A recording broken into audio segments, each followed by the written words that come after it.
Picture this. A single rider breaks away from his own army and gallops straight toward a wall of 7,000 enemy shields.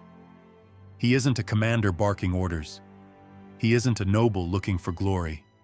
He's a juggler. His name is Taillefer. In full view of two frozen armies, he tosses his sword high into the dull, overcast sky. The blade spins. He catches it clean by the hilt. Then he begins to sing. For a moment, no one moves. An English soldier finally steps forward to shut him up. Taillefer digs in his heels, surges forward, and swings once. The Englishman's head leaves his shoulders. Taillefer laughs, actually laughs, then drives his horse straight into the bristling hedge of spears ahead of him. He is cut down almost instantly, hacked apart in seconds. That brief, violent piece of theater shatters the silence. With a roar, the Norman army surges uphill. The Battle of Hastings has begun. What follows will last 9 hours and end with the near-total destruction of the Anglo-Saxon ruling class. By nightfall, England will no longer belong to the people who built it. Before we plunge into this forgotten nightmare of endurance, fear, and bloodshed, if you enjoy uncovering the hidden mechanics behind history's turning points, consider hitting like and subscribing. And let me know in the comments where you're listening from. It still amazes me that these ancient stories connect us across centuries and continents. Taillefer's death breaks the spell. 7,000 Norman soldiers scramble forward, slipping in the mud, desperate to reach the ridge before their nerve gives out.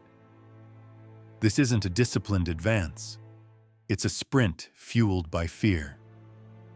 At the top of Senlac Hill, the English are waiting. They lock their lime-wood shields together, edge over edge, forming a continuous wooden barrier known as the shield wall, or the war hedge. When the Normans hit it, the sound is like thunder. Bodies slam into wood. The pressure from behind is relentless. Men in the front ranks are crushed by their own comrades. Ribs break. Lungs collapse. Some of the dead never fall. They remain upright, pinned in place by the living mass around them. This is what the shield wall does. It nullifies everything the Normans are good at.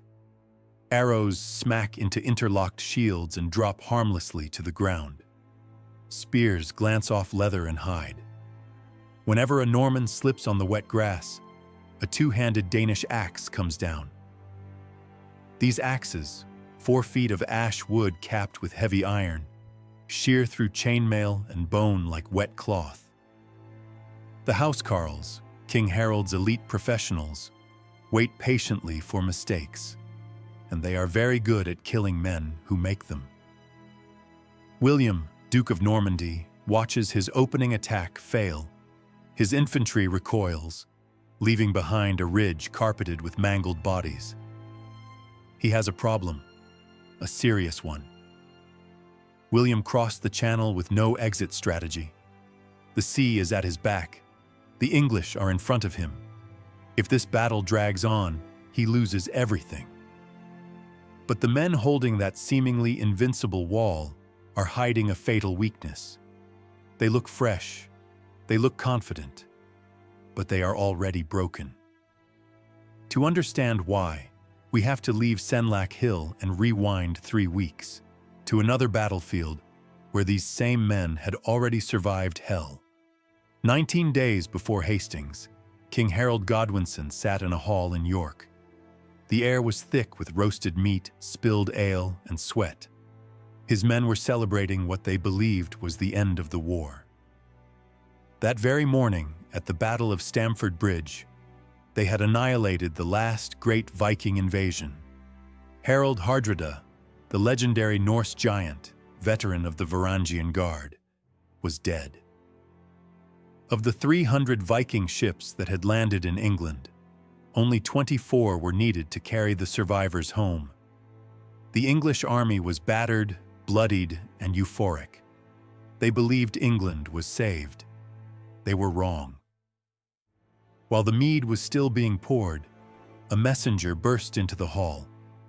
He had ridden non-stop from the south coast, changing horses until they collapsed beneath him. William of Normandy had landed at Pevensey Bay. Sussex was burning.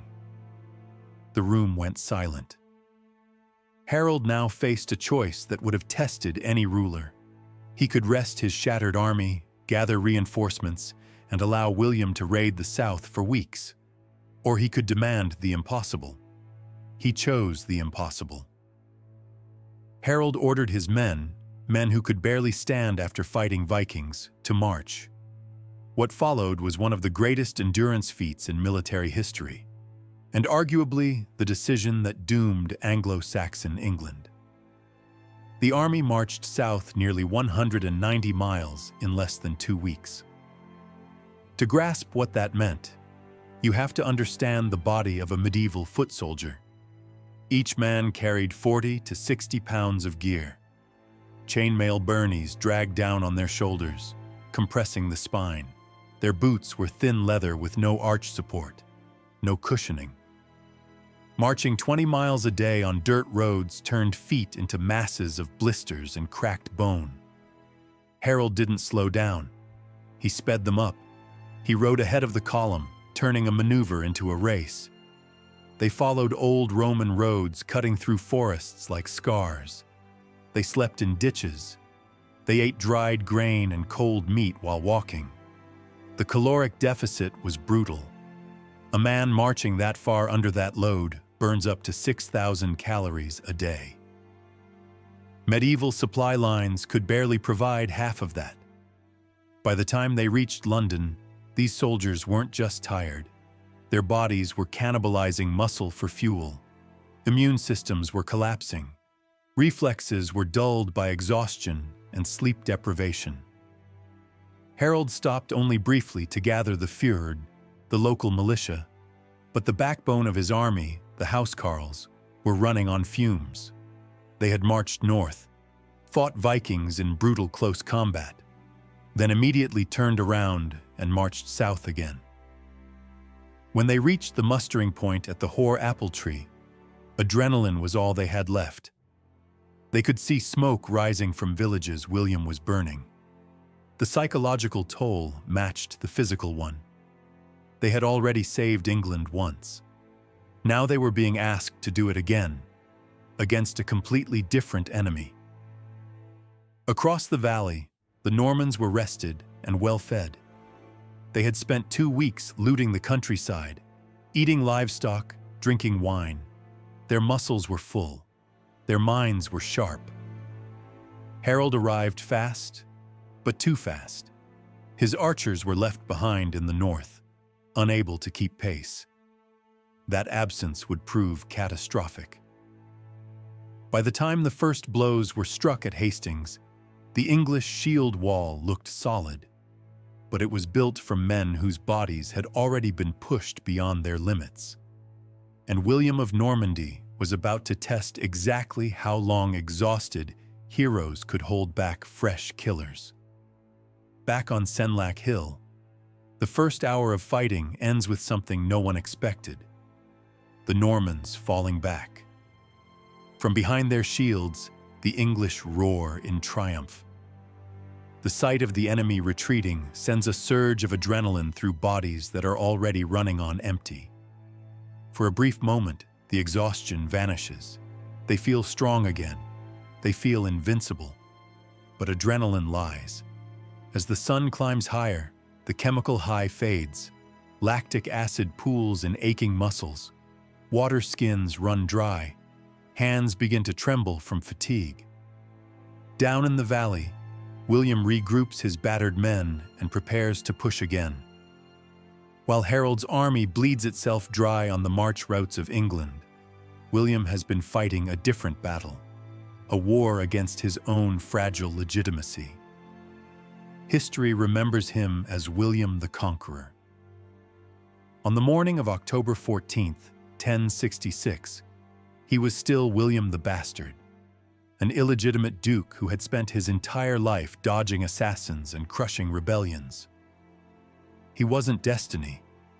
He was a gambler. The invasion itself bordered on madness. William had scraped together an army of mercenaries, adventurers, and land-hungry second sons from across northern France. He promised them estates and titles he did not yet own. To get them across the Channel, he built a fleet from scratch, around 700 transport ships, hacked together from the forests of Normandy. These weren't sleek Viking longships. They were floating barges, and their cargo was the real problem. William did something no European commander had pulled off at this scale since the Romans. He transported an entire force of heavy cavalry across open water. Imagine those ships. 2,000 war horses, aggressive, panicked animals, packed into dark, swaying wooden hulls, the stench of manure and fear. One terrified kick in the wrong place could punch a hole in the planks and send everyone to the bottom. That William landed this force intact at Pevensey Bay was nothing short of a logistical miracle. And then reality set in. William had no supply lines, no secure harbor. The channel behind him was a trap, not an escape route. If he lost, there would be no evacuation.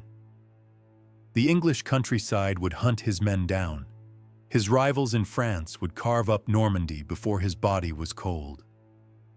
When William looked up at the English shield wall on Senlac Hill, he didn't see a tactical puzzle. He saw a clock. Harold's reinforcements were coming. Every hour favored the English. Every day meant starvation for the Normans. A stalemate was death. So William did something desperate. He sent his cavalry uphill. This went against every rule of medieval warfare. Heavy cavalry needs speed and momentum. Charging uphill robs a horse of both. But William had no choice. As Norman knights urged their destriers forward, gravity stripped away their power. By the time they reached the shield wall, they weren't slamming into it. They were crawling. Lances shattered against wood. Horses screamed as axes split muscle and bone.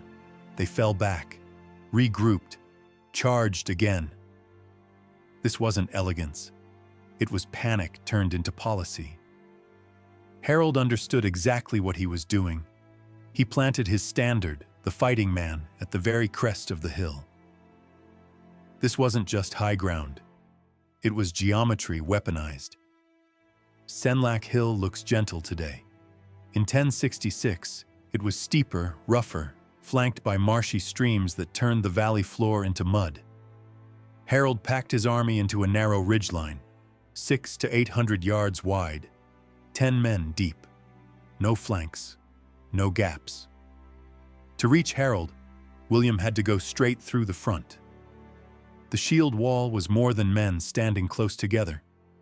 It was a composite structure. Overlapping shields absorbed impact and distributed force. A blow to one man became a shared burden across several bodies.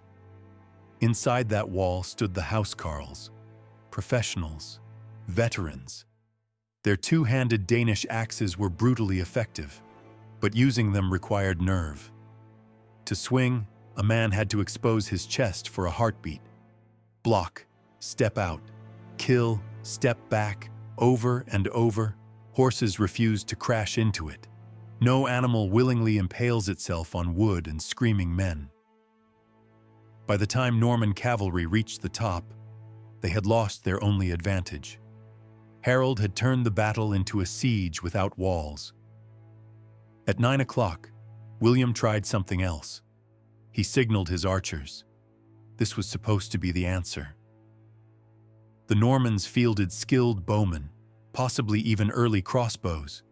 They stepped forward and loosed volley after volley uphill, and nothing happened. Physics betrayed them. Arrows fired straight up the slope hit English shields flat on and bounced off harmlessly. Arrows aimed higher sailed clean over the ridge and landed uselessly behind the line. From the shield wall, the English jeered. They banged weapons against shields in a deafening rhythm. They screamed insults. Horses below shifted nervously. William watched his technological edge evaporate. By late morning, the situation was dire. Infantry stalled, cavalry stalled, archers wasted. The shield wall hadn't even cracked. Then, on the Norman left flank, discipline finally broke.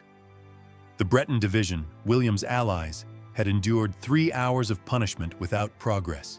Stones, javelins, axes raining down. They turned and ran. Panic spread instantly. A cry ripped through the Norman ranks. "The Duke is dead!" William's horse had gone down.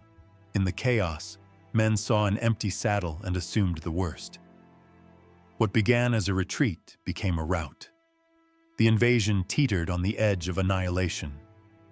From the hill, the English roared. Victory felt close enough to touch. But William wasn't dead. He was incandescent with rage. He mounted a fresh horse and rode straight into the path of his fleeing men. Then he did something insane. He tore off his helmet. On a battlefield thick with arrows, exposing your face is suicide. But William needed his men to see him, to recognize him. He stood in his stirrups and screamed, his voice cutting through the chaos. "Look at me! I live! And by God's grace, I will conquer!"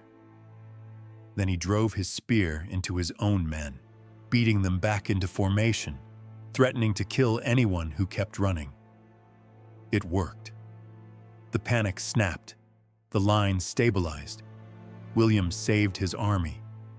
And in that moment, he noticed something else. As the Bretons fled, groups of English soldiers had done exactly what Harold forbade. They broke formation to chase them. They left the hill. They were in the open. William wiped the sweat from his face and realized fate had just blinked first. There is something primal in the human brain that lights up when an enemy runs. For the Feigned, the exhausted militia on the English right flank, the sight of fleeing Normans was irresistible. They poured downhill, screaming, chasing glory. The moment their boots hit flat ground, everything changed. They were no longer a wall. They were scattered men, and William still had cavalry. He signaled. The Norman knights wheeled around as one. The hunted became hunters. What followed wasn't a fight. It was slaughter. Lances punched through bodies. Swords finished the wounded. The militia tried to rally, to form pockets of defense, but without density, they were dismantled piece by piece. From the ridge, Harold could only watch. He couldn't send help without weakening the wall further. He had to let them die. And as William looked at the bodies littering the valley floor, something clicked. The shield wall wasn't invincible. It wasn't vulnerable to arrows or horses, but it was vulnerable to human nature. And William now knew exactly how to break it. What William saw in that valley was more valuable than any weapon. He had found the flaw in the English defense, not in wood or iron, but in discipline. If brute force couldn't smash the shield wall, then deception would peel it apart. Historians call what followed the feigned retreat. It's one of the hardest maneuvers in warfare to execute. To fake panic convincingly enough to lure an enemy takes acting. To stop that panic, turn and fight again takes iron discipline. Get it wrong, and your army collapses for real. But William's knights were professionals. The pattern of the afternoon settled into a grim rhythm. Norman cavalry would charge up the hill, clash briefly with the shield wall, then, on a signal, turn and flee in apparent terror. And every time, despite Harold's shouted orders, English soldiers took the bait. Battle narrows the mind. A fleeing enemy feels like victory. Clusters of men broke formation, chasing the cowards downhill, laughing, jeering. The moment they reached the valley floor, the trap snapped shut. The knights wheeled around and charged. Isolated Englishmen were cut down in seconds. This cycle repeated again and again. The battle became a machine designed to strip the English line, one layer at a time. By late afternoon, the shield wall was no longer a fortress. It was a fence. The housecarls were still there, still fighting, but their arms were heavy. 7 hours of swinging axes had turned muscles into stone. Corpses piled so high in front of the line that they formed ramps and hazards. Men slipped in blood, tripped over the dead, lost their footing. The density was gone. Gaps appeared. Harold's army contracted inward around his standards like a dying star. William saw it. The unbreakable object was finally shaking. And then he remembered his archers. They had been useless all morning. Not because they lacked skill, but because gravity was winning. So William changed the rules. As the sun dipped lower, casting long shadows across Senlac Hill, he gave his final order. The archers were not to shoot at the shield wall. They were to shoot at the sky. Thousands of arrows arced upward, hung for a heartbeat, then plunged straight down. For the English, it was a nightmare. All day, shields had been held forward. Now death was falling vertically. Instinct took over. Men raised shields above their heads, and in doing so, they exposed their bodies to spears and swords from the front. The war hedge unraveled. Shields no longer overlapped. Gaps yawned open. And through one of those gaps, fate reached the King of England. How Harold Godwinson died is one of the most debated moments in medieval history. The Bayeux tapestry shows an arrow in his eye, a symbol so famous it borders on legend. If true, he didn't die instantly. He would have clawed at the shaft, blinded, screaming as the battle roared on around him. But earlier accounts tell a darker story. They describe 4 Norman knights breaking through the line. One speared Harold through the shield, another hacked off his head, a third disemboweled him, a fourth severed his leg. Whether by arrow or execution, the result was the same. The fighting man fell, and when a medieval king dies, the army usually dies with him. The Feigned dissolved. Men dropped weapons and fled into the darkening forests. But the housecarls did not run. Bound by honor, they formed a final ring around Harold's body and fought to the death. One by one, they were cut down. Silence finally claimed Senlac Hill. Night fell, and a new sound crept across the battlefield, the low murmur of scavengers. Victors and locals moved among the dead, stripping armor, rings, boots. The hill became a butcher's floor. Harold's body was so mutilated it couldn't be identified. The monks of Waltham Abbey failed. In the end, Edith Swan Neck, his wife, was brought to the field. By torchlight, she recognized him not by his face, but by marks only she knew. It was a final, intimate tragedy in a national catastrophe. Hastings wasn't just a defeat, it was an extinction event. William didn't just take the crown, he took the country. Stone castles rose across England like shackles. Of the 4,000 Anglo-Saxon landholders before Hastings, barely 200 remained 2 decades later. The ruling class was erased. That's why 1066 is called Year Zero. England's language, culture, and power structure were rebuilt on that hill. The conquerors ate beef. The conquered raised cows. The masters demanded pork. The servants fed pigs. If the shield wall had held for 1 more hour, if the sun had set sooner, everything would be different. We are the linguistic children of that day. William the Bastard became William the Conqueror. Harold Godwinson became a footnote. And the shield wall became a lesson buried in blood. Even the strongest defenses can be broken by luck, panic, and relentless pressure. Thanks for watching.